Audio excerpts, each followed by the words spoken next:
Right, straight on to our next performers. Can we please have to the stage the Bard of Stony Stratford, Michael Garner!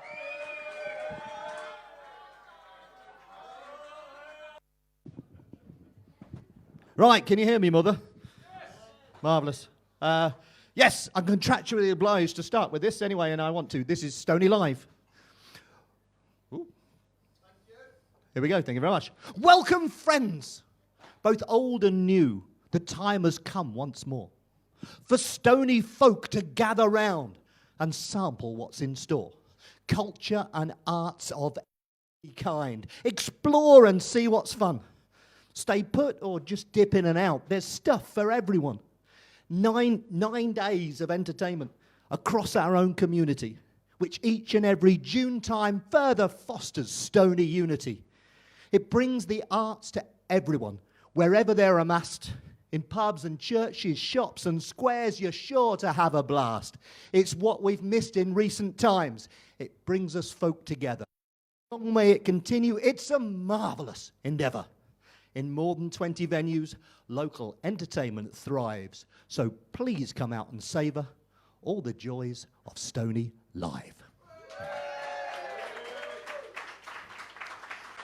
Thank you very much. I've been ranting a little bit recently. I haven't ranted for ages, so forgive me if I rant a little bit. This is called The Lair of the Unicorn. Is it safe now? Can those of us without an affinity for bunting start to make our way out? I've bitten my tongue, kept my anger indoors, because much as I might disagree, the last few days have been yours. Now it's my turn. The idea of a royal makes no sense. An illusion that solely consists of a made-up fantasy, like a unicorn, that we just pretend actually exists. The difference being, of course, that for unicorns and fairies, we grow out of them once we discover things like libraries. No justification stands up to any form of scrutiny. Even on tourism, we're beaten by the French, and they had their own little mutiny. Those of you of a certain age, what memories does 1977 stir? What do you remember through your own historical blur? I can only speak for my own self, but let me tell you that for me, the memory I have of 77 is that unicorn's silver jubilee. Street parties and celebrations all serving to normalise the unicorn within our midst that's there throughout our lives. It's not coincidence. It really isn't. That kids throughout our nation are pulled into that unicorn's lair. It's called indoctrination. And now we've done it once again. A generation raised once more to fawn and bow to unicorns and repeat forevermore. They'll look back on 2022, remembering celebrations, and it will feel quite normal amidst our national stagnation. Check your pockets, check your purse. You carry the image of the unicorn. The beast's head on every coin and note should remind you that you were too low born. Just 2 days ago, I stood and heard someone ask a young girl, so keen, without any sense of irony, would she like to grow up to be a queen? Well, she can't, because due to the unicorn's creed, she was born unworthy, lesser by birth. She can't be a queen, she will never exceed, while we carry the fantasy of the unicorn's worth. Thank you very much.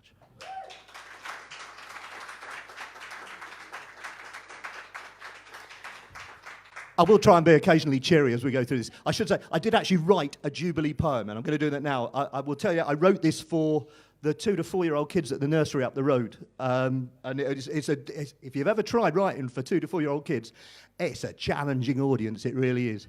But I worked out if I got the last word right, everything would be okay. And this is my Jubilee poem. It's the Queen's Platinum Jubilee, in case you've just forgotten. She sat upon her throne so long, it's shaped just like her bottom. Thank you very much. Okay, I've been dipping in and out. Anyway, I'm not going to explain, I'm just going to do. This is called So What Will Be Left. hearsay from previous generations, distant memories of grandparents, memories of parents, physical leftovers, paperwork, photos, ornaments, things, memories of children. What will be left of me? How much of me will remain in a form that will be cherished? How much will be kept just because it wouldn't feel right to trash it? What will be left of me? An ornament or a thing that meant the world to me, but meant nothing to anyone else. Would anyone even know what should be left of me? The paperwork that details my life, punctuating my memory with facts, moments of the mundanity of reality, but nothing anyone is likely to keep. What should be left of me? A few finished songs, many more or less complete, some poetry, some even in books, but no me to explain, no me to answer questions. Would any of it stand up to scrutiny without me? What should be left of me? Thank you.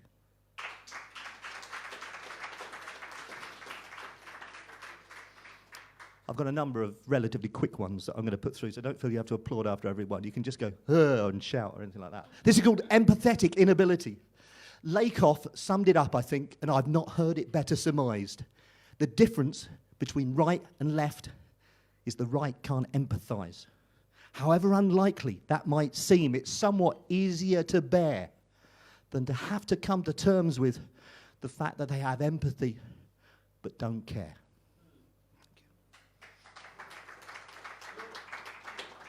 This next one, I think, is going to be published very soon. Is it called The Town Crier?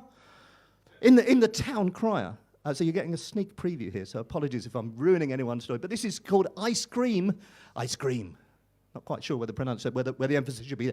But the sun is out. Ice cream. Ice cream. In rhythmic pizzicato. For now that it's stopped raining, then it's time for some gelato. The taste and texture pleasure-filled, so sweet and quite provocative, that makes you think of childhood days, so sweet and so evocative. Choose a flavour. What's your poison? Mine is Tutti Frutti, and I would eat up every bit and consider it my duty. Eat too quick, your brain will freeze and leave you fearing seizure. Eat too slow and watch it melt, which isn't going to please you. Calorie fear can bring forth guilt. Don't let that spoil your pleasure. Save worry for another day and savour at your leisure. Because when you're taking stock of life, there's little that's more fun than lying on the grass eating gelato in the sun. Thank you.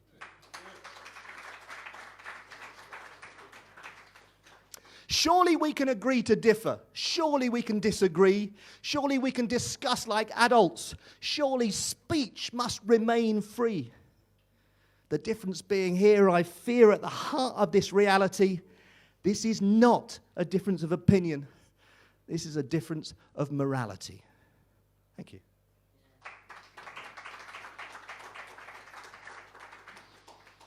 Okay, now I must say I'm genuinely excited about my use of one of the words in the title here, so I'm going to say it because I really like it. This is called Maelstrom of Sleaze. So the poem could be rubbish after that. I'm just really, really pleased with the title. But I wrote this morning, this very afternoon. How can this be happening? My cousin crossly wrote from the safety of down under, about last night's confidence vote. She finds it all alarming, feels it's disturbingly sinister, and claims she's had bowel movements that would make a better Prime Minister. I can show you the text. I cannot disagree, and I feel and share her pain, though from assessment of her doings I will happily abstain. But from the other side of the world, this must seem truly absurd. And as much as I try to explain, I just don't have the words. The responsibilities of MPs are actually straightforward. Country first, then constituents, then only party afterwards. 211 elected Tory MPs happy to give their confidence to this maelstrom of sleaze. That itself suggests to me that they've disordered all those three and prioritised their sick party and screw constituents and screw country. But when we get to vote ourselves, whether later on or soon, then millions of the public still will vote for this buffoon.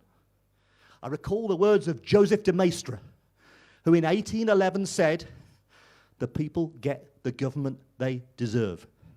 And he hit the nail right on the head. We keep voting for people without honor, without character, honesty, or wisdom. And then we get surprised when they all cheat and play the system. We believe every ludicrous promise they make, yet fail to condemn when those promises break. And just in case you're an optimistic chancer, then take it from me, Keir Starmer is not the answer. Our democracy is broken, ceased to be, in defeat. The only question left hanging is when we take to the streets. Thank you.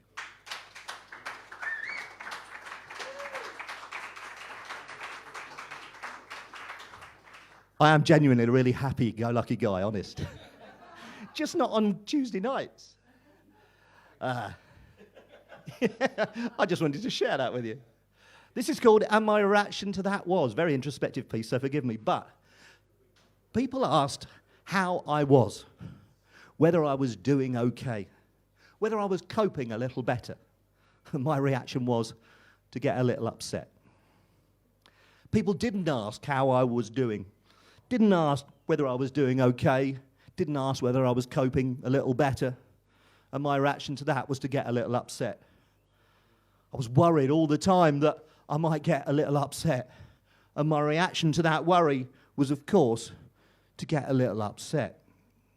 I was starting to suspect that all might not be well. I won an award at work, and my reaction was to get a little upset. Someone criticized my department at work, and my reaction was to get a little upset. I went to see a therapist, and he sat with me while I got a lot upset. Delved deep into my thoughts and my past, and he helped me get a lot more upset. And then, over time, something rather pleasant and more than a little unexpected began to happen. I started to get a little less upset all of the time, and a lot less upset some of the time. And that will do for now. Thank you. Watching a report on the BBC about state-controlled broadcaster RT and the appropriate sense of irony was missing. This is called fragmentation. Take any number of just quick, who in the room would classify themselves as being a lefty? Okay, all right. Whether that word I'm looking for that I can't think of, resonates in some way, I don't know. This is called fragmentation. Take any number of lefties and mix well. Allow to simmer. As the heat rises, so do the warning signs. Within 20 minutes, identification of lines unwilling to cross. Factions will have been born, differences discussed, agreed and drawn. In a chat the other day, I found myself accused of the ultimate of lefty crimes, holding fascist views. I said it was okay to expect people to put the good of society above personal considerations, and that caused this anxiety. Now, I grew up under Thatcher, where the individual reigned supreme, looking out for others, an anathema to that regime, self-obsessed and greedy, a bunch of self-aholics, no such thing as society. That, of course, was bollocks.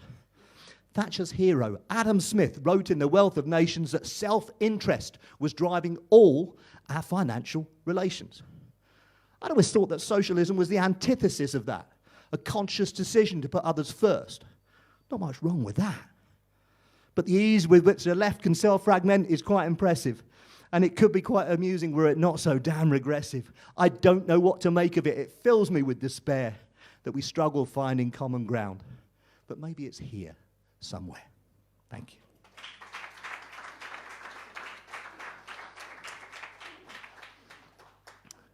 Have I got plenty of time still?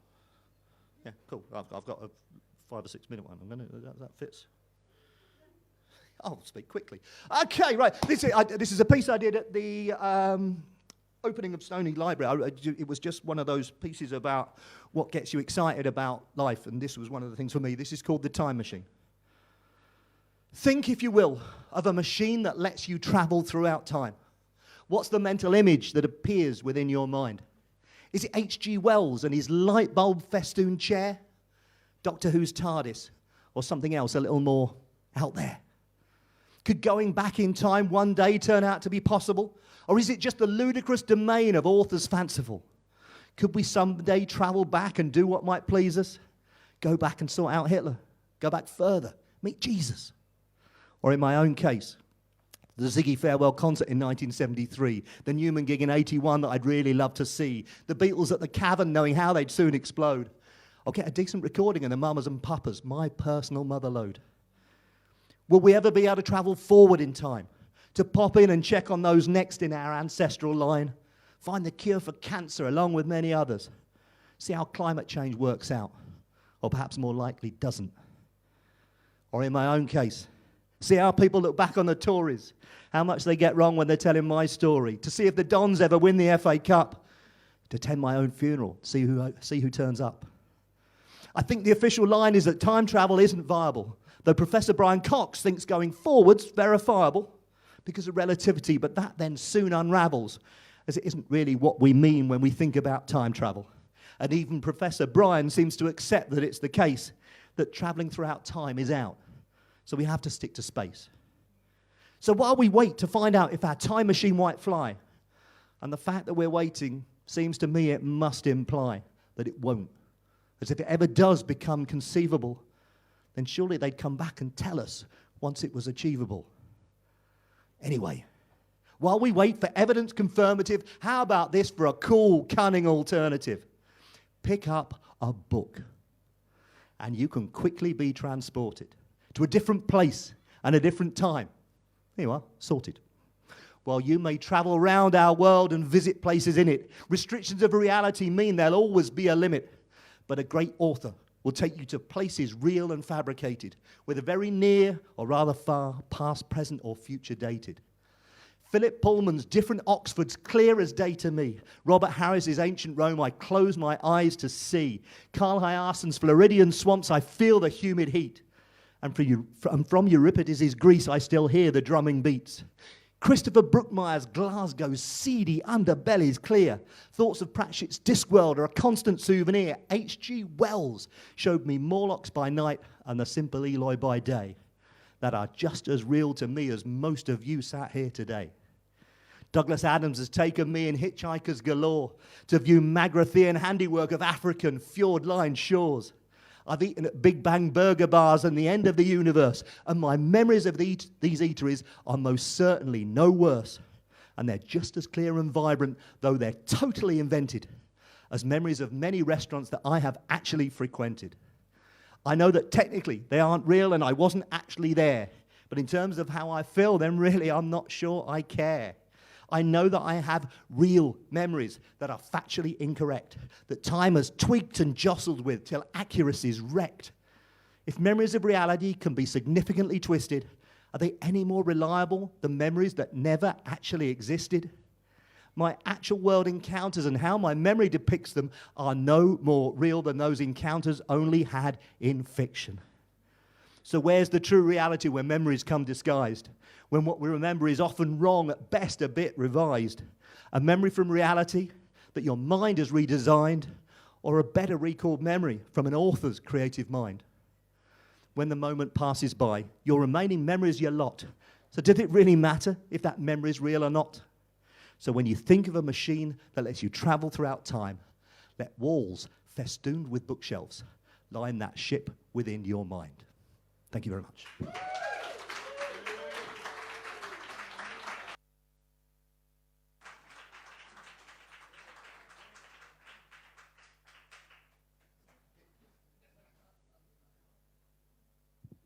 Ladies and gentlemen, put your hands together for Michael Gurner, Bard of Stony Stratford. Oh, hail the Bard.